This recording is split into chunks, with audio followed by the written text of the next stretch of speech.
Queridos irmãos e irmãs, muito boa noite a todos. Que a paz de Jesus esteja conosco, nos envolva, nos fortaleça todos nós, né? Momentos muito especiais de convívio e congraçamento entre encarnados e desencarnados. Como disse a Renata, a plateia desencarnada é sempre muito grande. Então a gente tem que respeitar que nós somos minoria aqui dentro, né? Essa que é a verdade. E me agrada muito falar sobre esse tema, a cura do cego de nascença, porque dentre as inúmeras curas de Jesus dos evangelhos, essa é muito especial, porque ela tem uma sequência de acontecimentos, vocês vão ver, né? Para quem ainda não conhece, é uma verdadeira confusão que eles aprontam lá, e aí nos dá a oportunidade de aprender muito com esses acontecimentos a respeito da reação dos homens, né? A reação das pessoas, o que aconteceu lá quando Jesus fez essa cura, porque afinal de contas, uma coisa é curar uma pessoa que já tinha enxergado, a outra é curar uma que era cego de nascença. Então, é algo que a gente realmente fica pensando assim, não é possível, isso não é possível de acontecer. Mas aconteceu. Só um pequeno preâmbulo, né? Falando aí sobre as curas de Jesus. Então a gente trouxe esse versículo de Lucas do capítulo 4, o versículo número 40, onde ele registrou que ao pôr do sol, todos os que tinham enfermos de várias doenças lhes traziam, e ele punha as mãos sobre cada um deles e os curava. Então, era uma rotina de Jesus fazer isso. Ele fez isso durante um período e fez por vários motivos, né? Nós colocamos ali os dois principais, por misericórdia, para ajudar, né? E fez também por ensinamento, porque ele queria mostrar para a humanidade o que nós somos capazes de fazer. Não de imediato, mas é um posto a ser alcançado. Essa possibilidade de transmitir cura com o poder do pensamento, com as mãos, por causa da manipulação fluídica que Jesus fazia.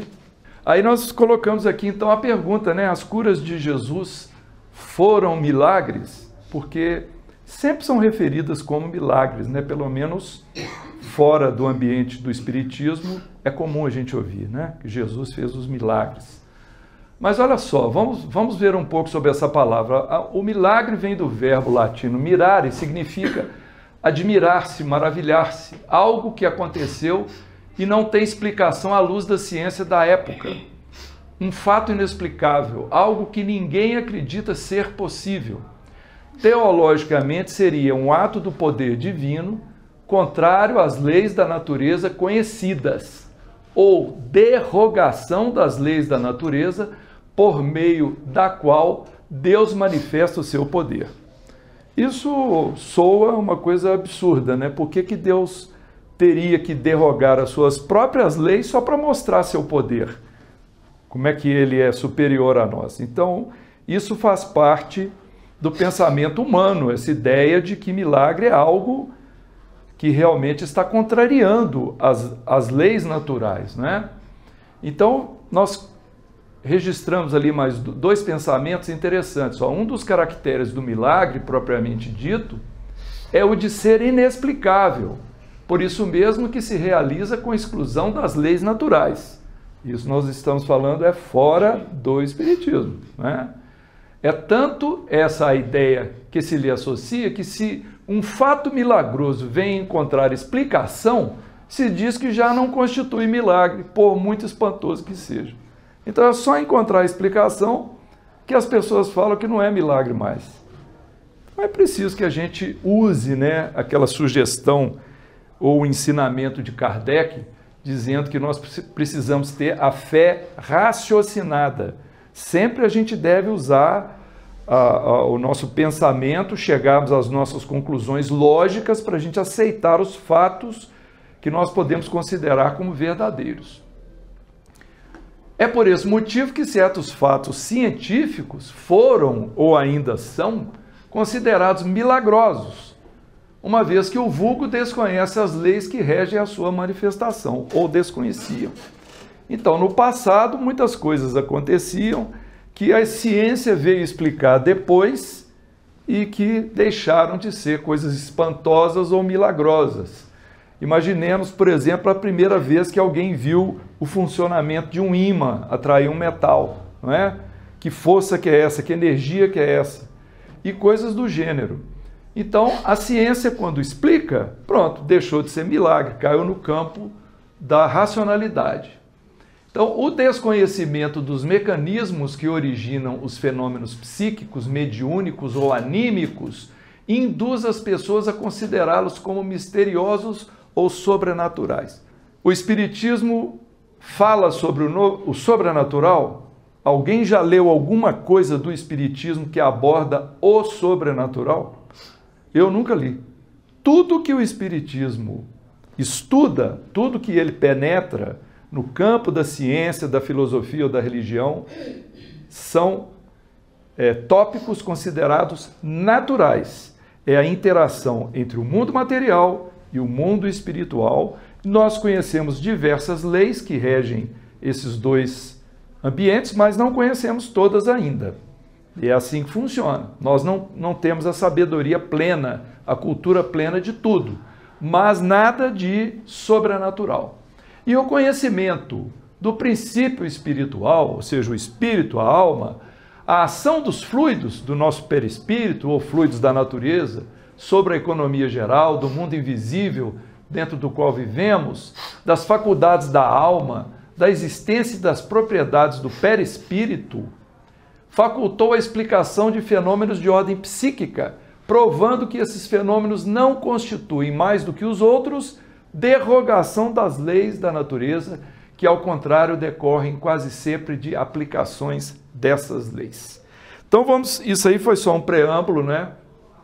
Para a gente caminhar antes de entrarmos na cura propriamente dita. Então o Espiritismo não produz milagres, nem prodígios de qualquer natureza. Há sempre uma explicação lógica e racional para a manifestação dos fenômenos psíquicos. Claro que o Espiritismo não apoia fraudes e embustes, né? Nós estamos falando de coisas sérias. Santo Agostinho deixou esse registro aí, ó. Milagres não são contrários à natureza, mas apenas contrários ao que nós sabemos sobre a natureza. Agora vamos falar da nossa saúde. E essa questão respondida por Emmanuel no livro O Consolador, ela é muito elucidativa, porque Emmanuel explica que para o homem da Terra, nós encarnados, saúde pode significar o equilíbrio perfeito dos órgãos materiais, mas para o plano espiritual, saúde é a perfeita harmonia da alma, para a obtenção da qual muitas vezes há necessidade da contribuição preciosa das moléstias e deficiências transitórias da Terra.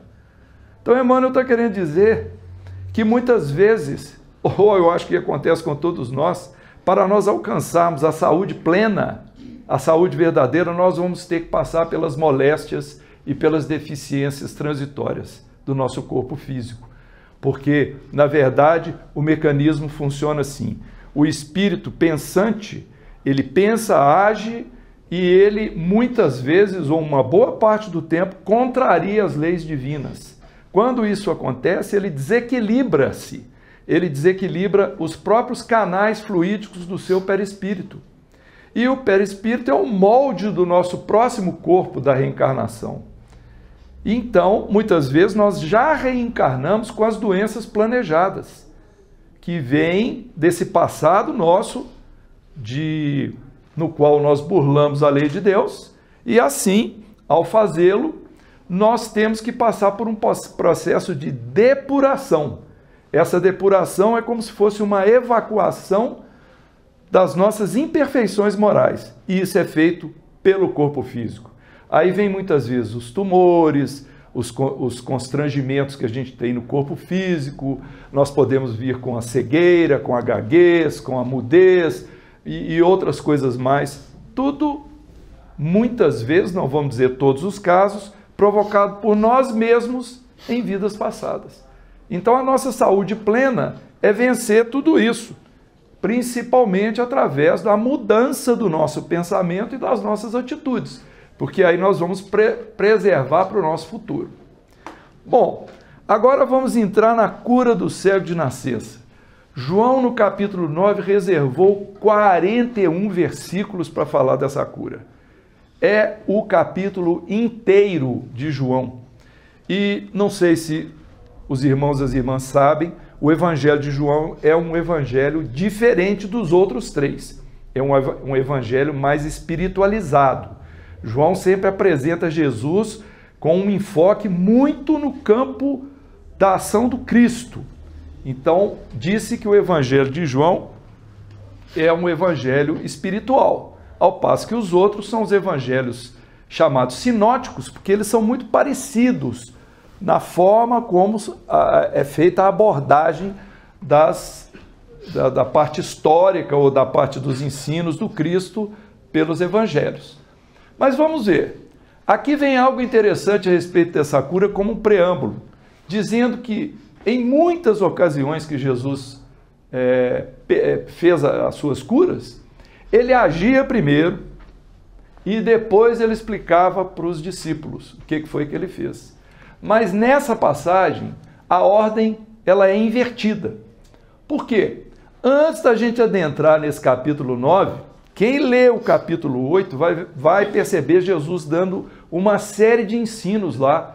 E nesses ensinos estavam presentes lá os judeus, né? Os fariseus, prestando atenção e doidos para pegar Jesus pelo pescoço e correr com ele, né? Porque o farisaísmo, ele admitia a religião no campo dogmático. É o campo do ritual, de usar os paramentos, né? Os objetos religiosos que iam trazer alguma vantagem, ou preces especiais que iam fazer Deus tratá-los com privilégio. Então, esse era o entendimento, e ainda é, né, de muitas religiões, essa questão do dogmatismo religioso. E Jesus combateu bastante isso. Mas, então, o que aconteceu? No capítulo 8, nós encontramos Jesus pregando no pátio do templo e sendo confrontado pelos fariseus.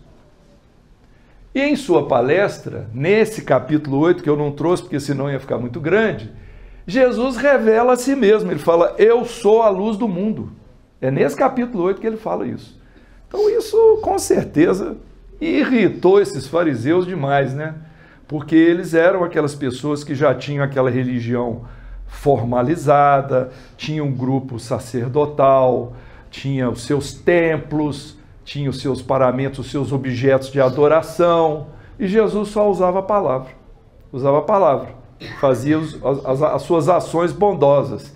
E ele falava com toda essas frases de Jesus são a própria verdade, que é isso mesmo, ele é a luz do mundo, mas como é que aquele pessoal lá ia entender isso, né? E Jesus dá o testemunho dele a respeito do Pai, a respeito de Deus, chamando Deus de Pai. Tudo isso nesse capítulo 8. E também é nesse discurso que ele fala, conhecereis a verdade e a verdade vos libertará, que é uma frase que nós praticamente conhecemos bastante, né?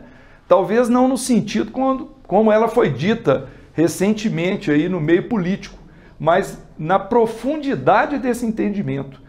Porque a partir do momento que nós conhecemos a verdade do ensino do Cristo e agimos de acordo com ele, aí a verdade vai nos libertar do nosso próprio eu, do nosso eu material, do nosso eu ambicioso, egoísta, orgulhoso, vaidoso. É disso que Jesus estava falando, né? Dessa libertação.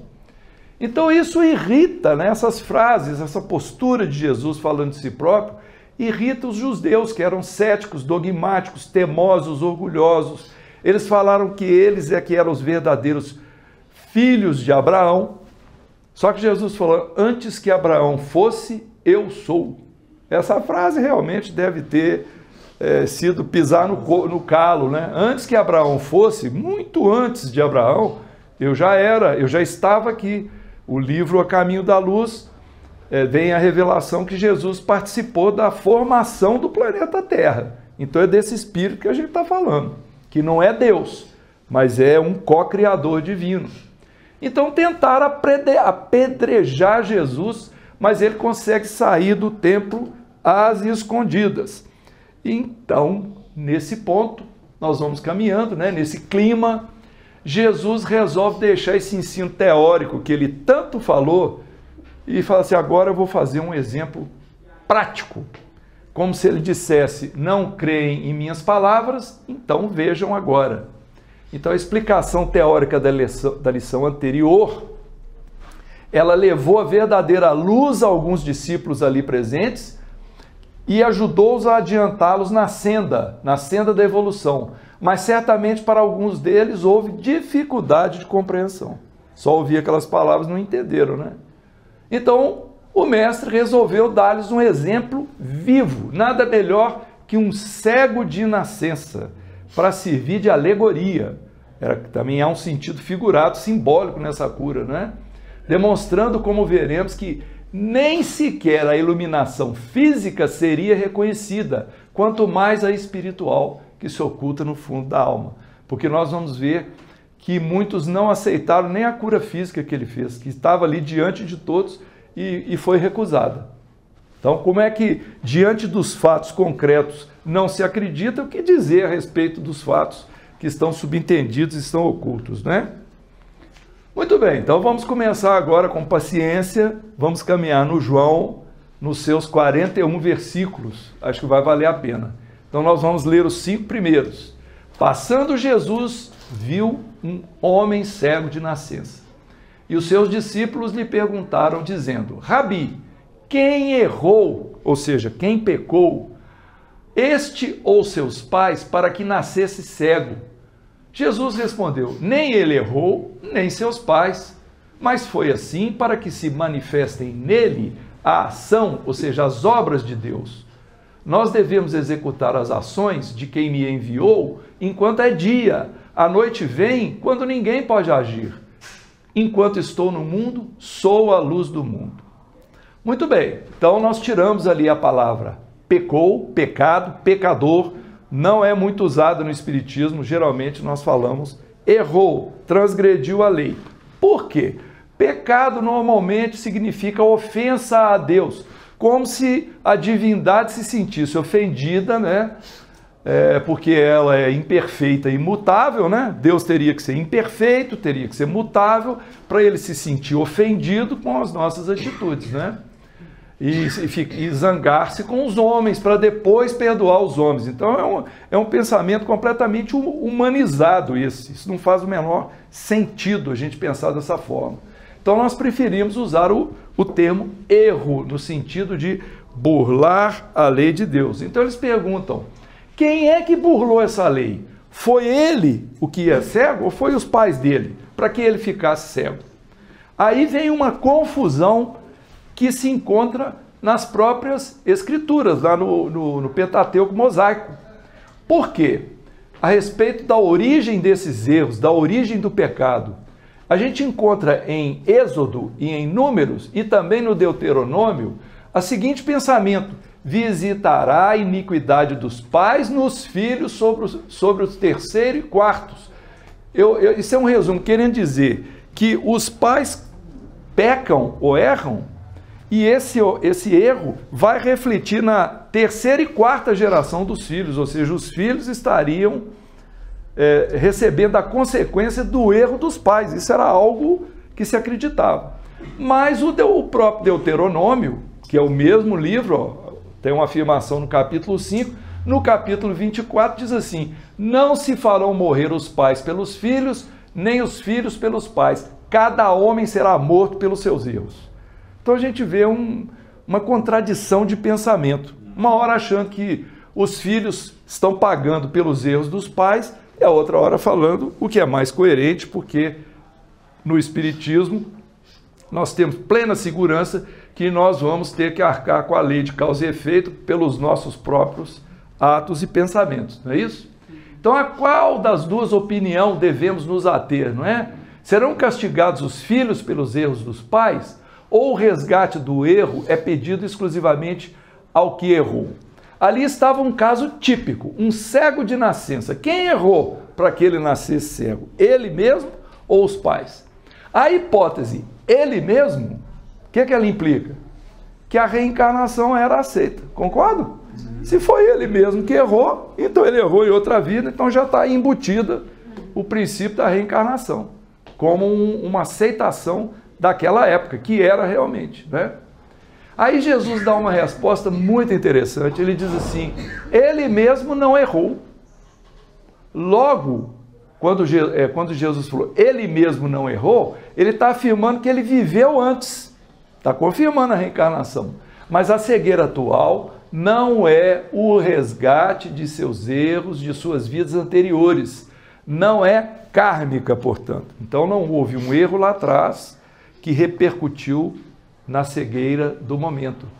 Mas também não é resgate da culpa dos pais. Então, como é que fica isso? Não foi ele próprio e nem os pais. Então por que ele nasceu cego?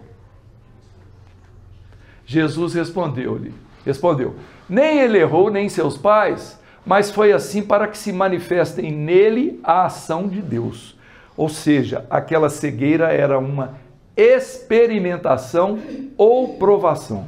Então, o que acontece conosco? Muitas vezes nós mesmos, ou em nossa família, ou no nosso grupo de amigos, né, pessoas que a gente convive, nós temos pessoas que têm limitações, que têm problemas, né, com enfermidades graves, né? E aí, será que tudo é porque a pessoa errou lá na outra vida, na vida anterior, e ela tem que resgatar agora? Invariavelmente, não. Muitas vezes acontece isso simplesmente como uma provação. O espírito não é devedor, mas ele passa por aquilo para poder subir de nível evolutivo. Ele vai provar o seu mérito, porque se ele conseguir passar por aquela provação sem reclamação, com humildade, com aceitação, então, pimba, medalha para ele, não é? Ganhou um nível espiritual a mais, vamos dizer assim, né? Não é bem assim que funciona, mas é como se fosse, evoluiu, se tornou um espírito mais avançado do que era antes de ter passado por essa experiência. Então, diz ali, a cegueira era simplesmente uma provação que serve de estímulo para provocar avanço mais rápido daquela criatura, verdadeiro aguilhão evolutivo. Então nós temos, por exemplo, um exemplo, tá? Aleatório. Nós temos na família um nosso parente, né? Com, por exemplo, síndrome de Down. Pode ser que a síndrome de Down seja um freio para as ações desse espírito naquela evolução, naquela encarnação, porque antes ele estava fadado a fazer certas coisas e agora, com a sua capacidade intelectual reduzida, ele não consegue mais fazer. Então pode ser que seja para ele uma repercussão da lei de causa e efeito. Mas pode ser que não. Pode ser que ele aceitou passar por aquilo para poder experimentar os pais ou os tutores, seja lá quem for. Ou seja, quem for cuidar dele é que está sendo provado, e não ele. Ele apenas aceitou a prova para ajudar outro. Então, nós queremos dizer que é necessário que a gente haja com muita ponderação para nós não ficarmos assim já concluindo de cara as coisas. É preciso pensar em várias possibilidades, porque geralmente essas ações, elas afetam várias pessoas, não é verdade? Então todos estão envolvidos ali no processo e todos vão sair lucrando se conseguirem passar pela prova, pela dificuldade, com resignação, com humildade, com perseverança, sem reclamação. Bom, nasceu cego para que nele se manifestasse a ação de Deus, ou seja, para que se faça sentir o impulso divino que o constrange a evoluir. A ação divina se manifesta através dos próprios homens, e isso deve ocorrer enquanto é dia. Jesus falou isso lá atrás, não foi? Vamos voltar aqui, ó. Olha lá, o número 4. Nós devemos executar as ações de quem me enviou enquanto é dia, a noite vem quando ninguém pode agir. Então, o que significa esse enquanto é dia? Enquanto nós estivermos iluminados pelos ensinos do Cristo. O dia significa a luz, a iluminação, assim como a noite tem um simbolismo da ignorância, do não saber. Então, a noite vem quando ninguém pode agir, ou seja, enquanto nós estivermos no tempo da ignorância, da treva, da noite, nós não vamos conseguir agir corretamente. Por isso, Jesus falou, vós sois a luz do mundo. Ele falou, eu sou a luz do mundo, mas ele falou também, vós sois a luz do mundo. Eu não acho que Jesus falou isso para bajular a gente, né? Não foi para elogiar, não foi para passar a mãozinha na cabeça. Ele falou, ele estava dizendo do nosso potencial evolutivo. Vós sois a luz do mundo. Vós sois o sal da terra. Nós todos temos o potencial, mas precisamos agir com o nosso esforço, né? Com a nossa força própria. Vamos lá, mais 6 versículos agora. Vamos do 6 ao 11. Vamos continuar aí. Tendo dito isto, cuspiu na terra e com a saliva fez lama e untou com a lama os olhos do cego. E disse-lhe, vai, lava-te no tanque de Siloé, que significa o enviado. Foi, pois, e lavou-se e regressou vendo. Pronto, está curado. Então os vizinhos e aqueles que dantes tinham visto que era cego, diziam, não é este aquele que estava sentado e mendigava? Uns diziam, é este. E outros, parece-se com ele. Ele mesmo dizia, sou eu. Diziam-lhe, pois, como se te abriram os olhos? Ele respondeu e disse, um homem chamado Jesus fez lama, untou-me os olhos, disse-me, vai ao tanque de Siloé, lava-te. Então fui e lavei-me e vi. Preto no branco, sem dúvida, ele mesmo deu o testemunho. Mas vai custar convencer o pessoal, viu? Nós vamos ver aí. Ele mesmo deu o testemunho. Então, nós registramos aqui que não é a primeira vez que Jesus usou a saliva com cuspe na terra para poder fazer cura. Porque existe também em Marcos 7,33 a cura do surdo gago. Ele curou uma pessoa de surdez e gaguez usando esse mesmo método de cuspir, pegar o barrinho ali e aplicar na pessoa, né? Muito bem, então ele besuntou, como está escrito, os olhos natimortos do cego e enviou a lavar-se na piscina balneária de Siloé, ficava na entrada da cidade. Lava-te, disse Jesus, e não apenas lava teus olhos, pediu que ele se lavasse todo. Isso também tem um simbolismo, né? O lavar-se tem um simbolismo de você se purificar, de você mudar os pensamentos. Como é que o João Batista fazia? Ele mergulhava e falava que era para o arrependimento dos pecados. Então ele fazia uma coisa, um gesto material, mas que simboliza o mergulho em nós mesmos para a revisão dos nossos pensamentos e a nossa mudança da maneira de ser. Então aqui é a mesma coisa, lava-te. É Jesus dizendo para ele, vai, modifica o seu pensamento para melhor, algo do tipo. E ele reconquista a visão. E o regozijo e o espanto fizeram que a notícia se espalhasse, ao mesmo tempo as discussões sobre a estranha ocorrência. Voltando aqui, né? Os vizinhos, aqueles que tinham visto que era cego, diziam, não é esse aquele que estava sentado e mendigava? Porque quando a pessoa tinha qualquer deficiência, nessa época, ela era fadada à mendicância. Não tinha lugar para ela ser tratada. Muitas vezes era expulsa da cidade, como no caso dos leprosos, né? Vai para fora da cidade. Não tinha misericórdia nenhuma, não havia compaixão. Era uma regra. Está com defeito, então ele era fadado à mendicância. E, no entanto, Jesus, provavelmente entendendo que o processo dele chegara ao término, porque Jesus não fazia cura se não houvesse possibilidade, ou seja, dentro da história desse moço, ele veio com essa finalidade, né, para poder talvez passar por essa situação, porque o erro não foi dele, não foi dos pais, então ele foi preparado para passar por essa experiência.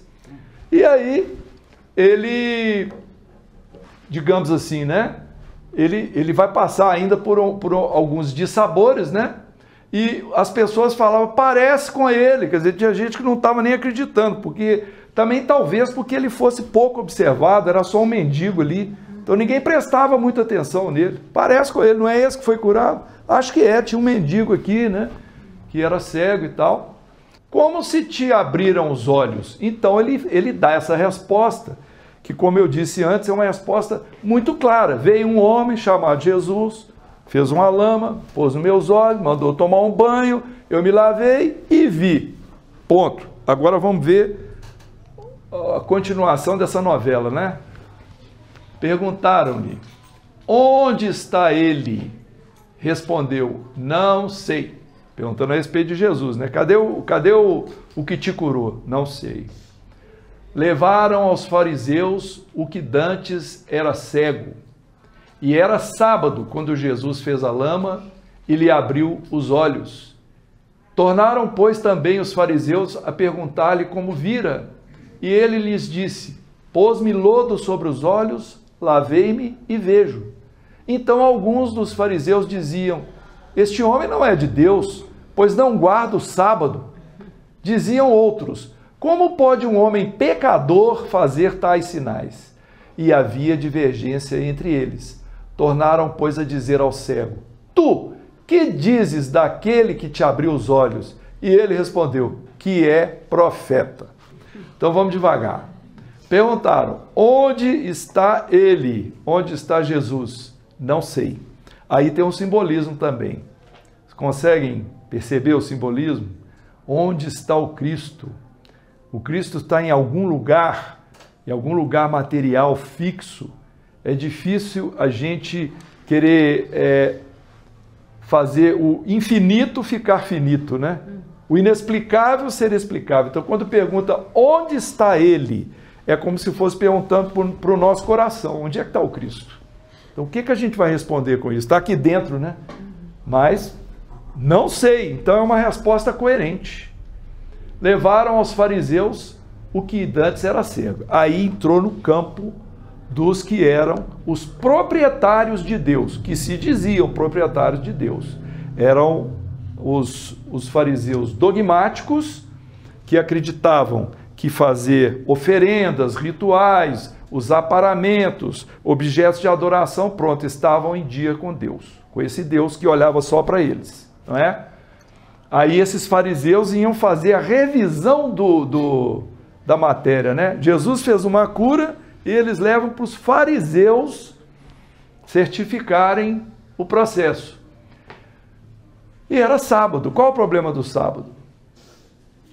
Vocês se lembram? Por causa daquele mandamento. Lembrai-vos de santificar o dia de sábado. O que o judeu interpretou isso? Não pode trabalhar no sábado. Foi tomado assim ao pé da letra. E o que significa trabalhar? Fazer cura é trabalhar? Fazer cura é trabalhar. Então, toda vez que Jesus curou no sábado, os fariseus reclamaram, acharam ruim, né? E isso tem algumas outras passagens dessa mesma forma, não é? Então, tornaram, pois, também os fariseus a perguntar-lhe como vira, e ele diz, pôs-me lodo tal, e agora veja. E alguns diziam, este homem não é de Deus porque não guarda o sábado. Então, olha para onde que aponta, o que é o mais importante? Não é que o rapaz que era cego de nascença foi curado, não. É porque ele curou no sábado, olha que absurdo. Então, isso tem a maior importância. Qual outra passagem tem algo assim? É aquela do Gadareno lá, no território de Gerasa, aquele endemoniado que Jesus, ele ficava preso nas correntes, né? na orla da cidade, aquele que, quando os espíritos manifestaram por ele, os espíritos disseram assim, meu nome é Legião, porque somos muitos, lembram disso? Então, exatamente, era um obsidiado e vários espíritos ali com ele. E então Jesus faz uma coisa espetacular. Ele dá um comando, esses espíritos saem desse, vamos dizer, deixam de perturbar essa pessoa e vão buscar os fluidos, eu sei lá o que eles estavam querendo com ele, nos porcos que estavam ali, né, ao lado. Esses porcos rolam barreira, ribanceira abaixo e caem lá no barranco e morrem, né? Aí quando vem o pessoal da cidade olhar, ninguém presta atenção que o rapaz estava curado, que ele já não estava louco mais. Eles ficam danados da vida porque mataram os porcos, certo? Então isso dá para a gente, o que traz esse tipo de acontecimento para a gente? Que às vezes coisas muito boas acontecem ao nosso lado e a gente não consegue perceber, porque a nossa sintonia está em outro lugar. Aí nós não vemos, né, a beleza das situações, né? Outros diziam, como pode um homem pecador fazer tais sinais? Então havia essa divergência entre os fariseus, não é? E tornaram a dizer ao cego, tu que dizes, peraí, eu perdi aqui, não, tu que dizes daquele que te abriu os olhos? Ele falou, que é profeta. Profeta tem um sentido bíblico de um espírito mais evoluído, tá?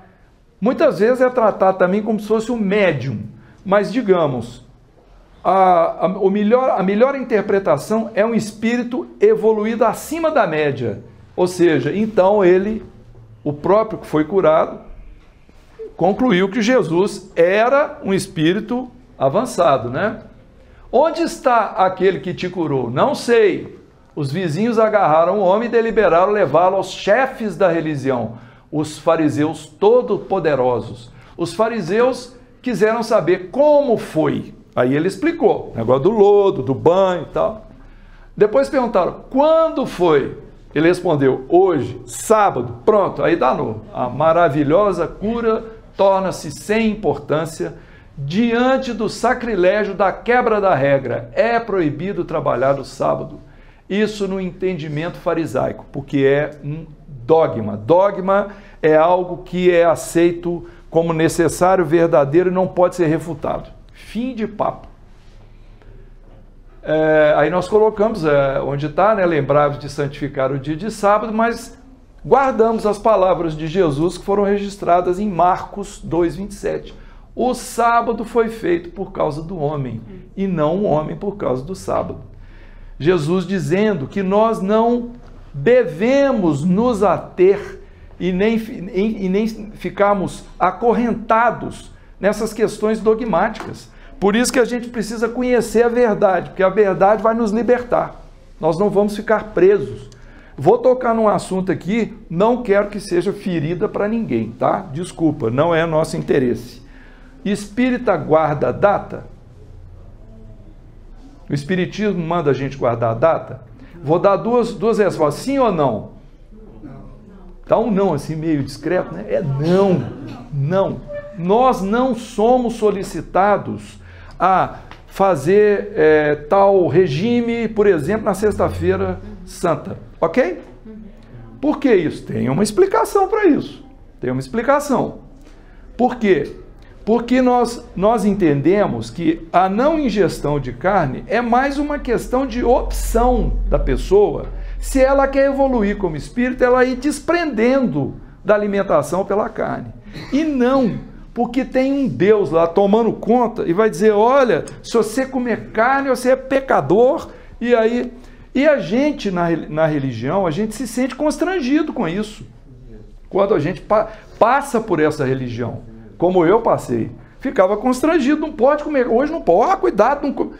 Olha, como é que é possível, dentro da nossa lógica de raciocínio, imaginar que Deus, que nós personificamos como sendo uma pessoa e não é, ele é uma força, né? Algo incriado que nós não compreendemos, inteligência suprema, causa primária de todas as coisas. Assim disse os Espíritos, que é Deus. Como é que nós vamos imaginar que ele vai se preocupar com uma ingestão de carne numa Sexta-feira Santa? Então isso é uma necessidade de uma religião dogmática que nós temos que respeitar, isso aqui é importante, nós precisamos respeitar os irmãos e as irmãs que seguem isso como é que fala? À risca.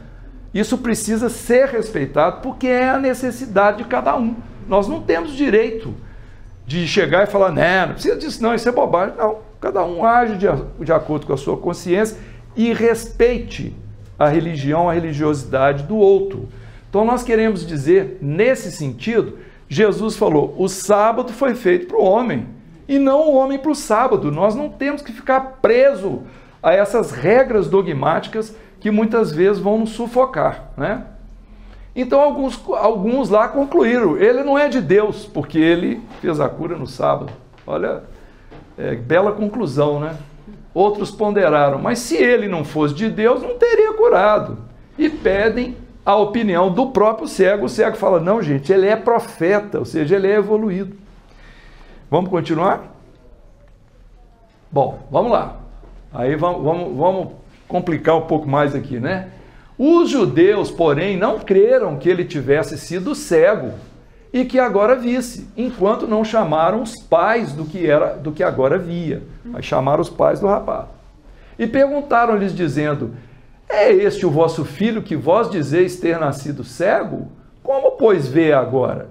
Seus pais lhes responderam e disseram, sabemos que este é o nosso filho e que nasceu cego.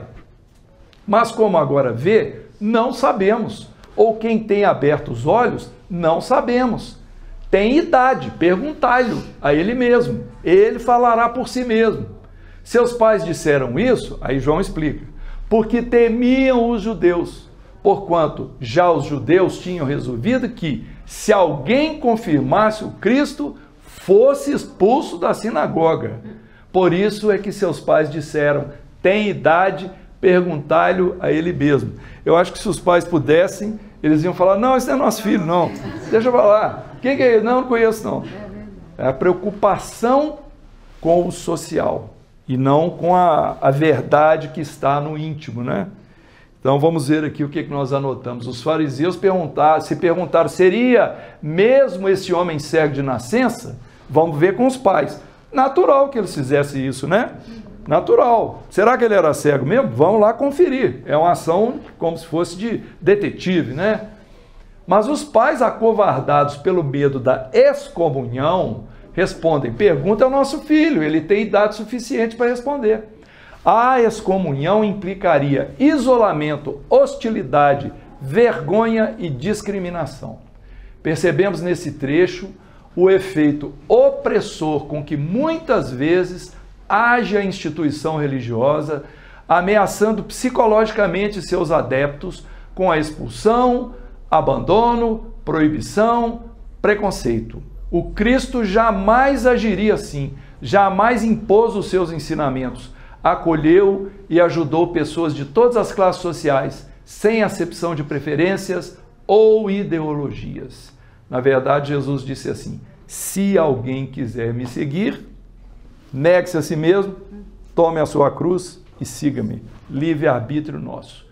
Então esse efeito opressor, ele ainda acontece, né, gente? Nós conhecemos um caso de uma pessoa que trabalha conosco, até na nossa residência, que ela pertence a uma igreja aí, nós não vamos identificar, que ela foi altamente discriminada quando ela quebrou o vínculo matrimonial. Ela teve de separar, porque o companheiro fazia isso, aquilo errado, que eu não vou falar aqui agora, né? Aí ela realmente teve de separar, passou muito tempo envergonhada por isso, manteve o nome dele, não queria solucionar a situação dela civil, com medo de represália desse marido. E na igreja, ela foi altamente discriminada quando aconteceu isso. Ela perdeu todas as prerrogativas que ela tinha lá. Ela já era aquela pessoa que cuidava até do dinheiro. Tiraram ela fora, só por causa disso. Então é uma coisa mais ou menos semelhante, né? Porque acontece alguma coisa na nossa vida privada, aí vem o poder religioso para poder nos oprimir, e no caso dos pais, né? Dos pais do cego, foi ameaçar a descomunhão, né? Então eles iam perder, eles iam ficar mal vistos na sociedade. Aí preferiram, né, se pudesse, assim, empurrava o filho com o pé assim, não conheço isso aqui não, isso aqui não é meu não, né? Muito bem, então vamos para frente. Chamaram, pois, pela segunda vez um homem que tinha sido cego. Então vamos ver de novo com ele, chama ele de novo. E disseram-lhe, dá glória a Deus, nós sabemos que esse homem é errado, ou seja, pecador. Aí respondeu ele, pois, e disse, aí o moço falou, né? Se é errado, não sei. Uma coisa sei, é que havendo eu sigo cego, agora vejo. De novo, tornou a falar. Eles tornaram a lhe dizer, que te fez ele? Como te abriu os olhos? Perguntaram de novo. Aí ele respondeu, já vos disse e não ouvistes. Por que quereis ouvir de novo? Acaso também vós quereis ser seus discípulos? Aí chutou a canela, né? Aí chutou a canela. Aí o próprio beneficiado deu uma lição, né? Uma lição de moral, né? Assim, fez uma pergunta de volta reflexiva para eles pararem para pensar, né? O que está acontecendo? Por que vocês não perguntam para ele? Por que está perguntando? Eu já falei o que aconteceu e vocês estão insistindo comigo. Então, os fariseus tentam sugestionar o cego ao difamar Jesus, dizendo, ele é pecador, ele curou num sábado. Mas ele não se deixa enganar. Bom ou mal, não sei, eu sei que ele me curou. Agora tentam pegá-lo na contradição. Como é que foi mesmo que aconteceu? Isso chama acariação, né? Pergunta uma, faz a pergunta agora, depois faz ela de novo, tem uma hora, depois torna a fazer para ver se cai em contradição. O homem já estava cansado e apela para a ironia. Contar outra vez? Já diz como foi. Ou vocês querem tornar seus discípulos? Então, realmente, essa passagem é muito interessante por causa disso. Então, o injuriaram e disseram, tu és discípulo dele, nós, porém, somos discípulos de Moisés. Sabemos que Deus falou a Moisés, mas este não sabemos de onde é. O homem respondeu e disse-lhes, nisto está o admirável, que vós não saibais de onde ele é, e contudo me abrisse os olhos. Ora, nós sabemos que Deus não ouve a errados, mas se alguém é reverente, ou seja, temente a Deus, e faz a sua vontade, a esse ouve. Desde o princípio do mundo, nunca se ouviu que alguém abrisse olhos a um cego de nascença.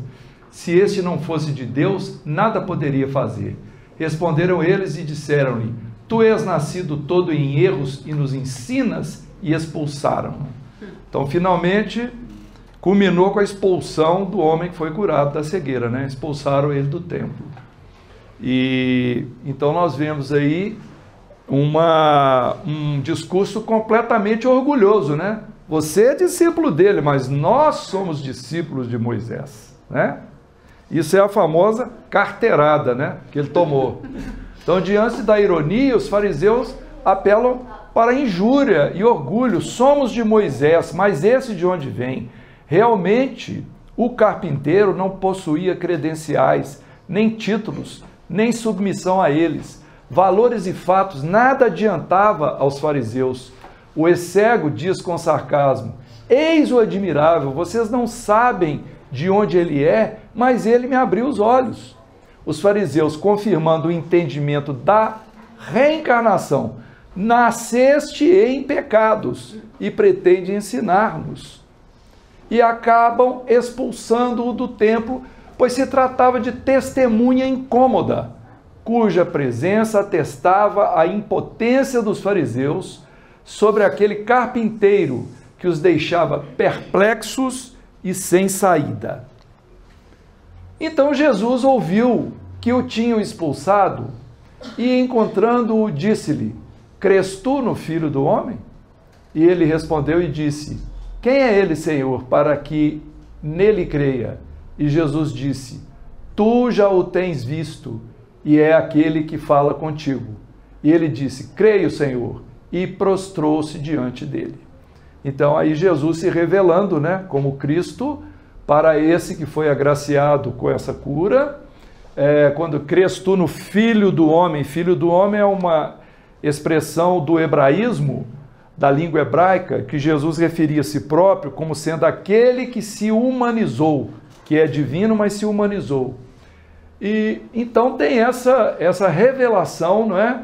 Tal como Jesus fez para a samaritana, né? Ele também se revelou como sendo um espírito crístico para a samaritana. E aí vem os últimos versículos, que são muito interessantes. E disse-lhe Jesus: eu vim a este mundo para juízo, a fim de que os que não veem vejam, e os que veem sejam cegos. E aqueles dos fariseus que estavam com ele, ouvindo isso, disseram-lhe: também nós somos cegos? Disse-lhe Jesus: se fosseis cegos, não teríeis erro, mas como agora dizeis, vemos, por isso o vosso erro permanece. Bom, esse final aí confunde a gente demais, né? É um jogo de palavras aí, mas a hora que a gente entender a ideia vai ficar mais fácil, né? Eu vim a este mundo para um juízo, para um arbitramento, né? A fim de que os cegos vejam e os videntes se tornem cegos. Os fariseus: acaso somos cegos? Olha, a cegueira, ela precisa ser tratada também no campo figurado, não é? A cegueira é aquele que não consegue ver ainda, que ainda não vê. Então, é um campo ainda de ignorância. Então, Jesus veio para que os cegos vejam, para trazer luz aos que não estão enxergando a lei de Deus, a realidade espiritual. Para isso que ele veio, né? E os videntes se tornem cegos. Aqueles que dizem que sabem e que veem, ainda vão ter que voltar para o tempo de uma ignorância maior ainda, porque eles não entendem nada e estão achando que entendem. Essa é que é a questão. Então, a resposta de Jesus é sábia. Se fossem realmente cegos e nada conhecessem a respeito da verdade, não haveria erro da parte deles. Ou seja, se eles fossem pessoas ignorantes, não haveria erro. Mas eles mesmos se diziam sábios. Eles mesmos afirmavam que sabiam tudo, eram os donos da religião, não é? E que eram competentes, e que viam, e aí que constitui o erro da parte deles, o erro permanece neles.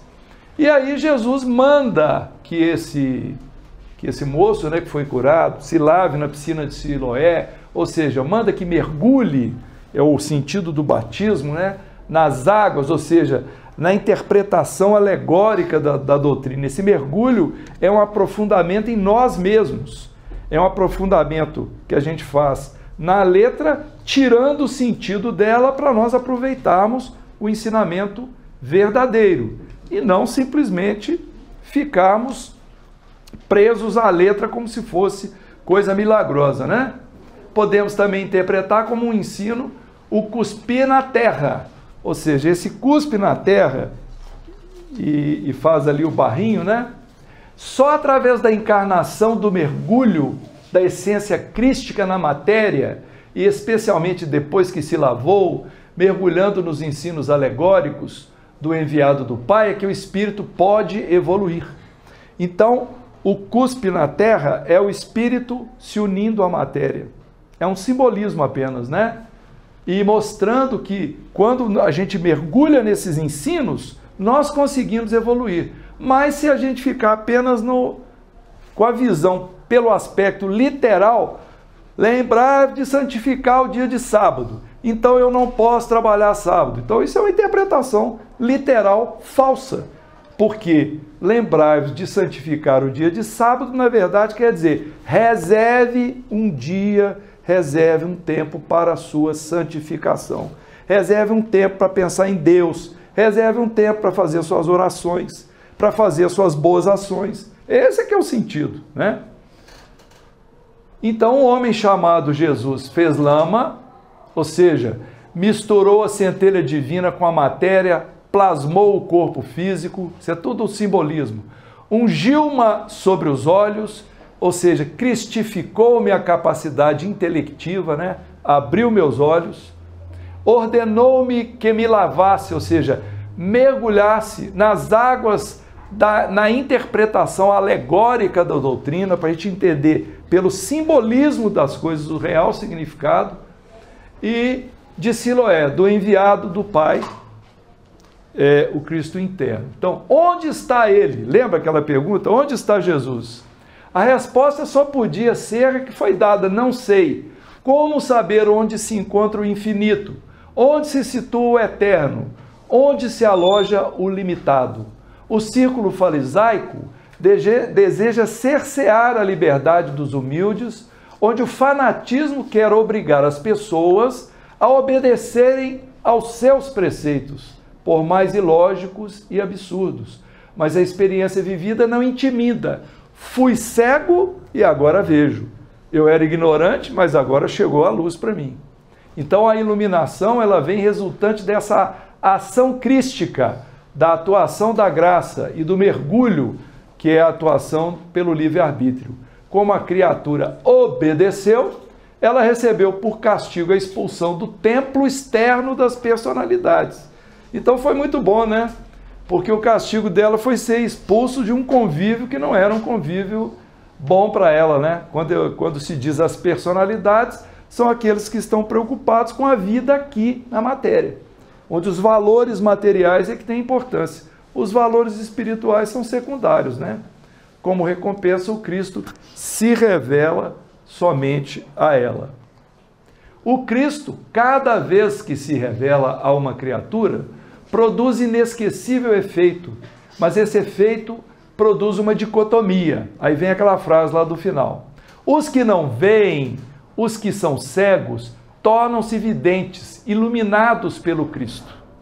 Mas aqueles que julgam ver, porque estão vendo pelos olhos do dogmatismo, com fraca luminosidade do intelecto, vaidosa e oca, esses tornam-se cegos, ou seja, eles vão ficar mais ignorantes ainda. Em outras palavras, os que são humildes e ainda que sábios, reconhecem sua ignorância e anseiam pelo Espírito, são iluminados pela luz interior, agem enquanto é dia e passam a ver tudo pelo prisma da verdadeira sabedoria. Mas aqueles que só veem as coisas materiais e por isso se julgam videntes, esses diante do Espírito se tornam cegos e passam a não perceber mais nada. A explicação dada aos fariseus confirma esse ponto de vista.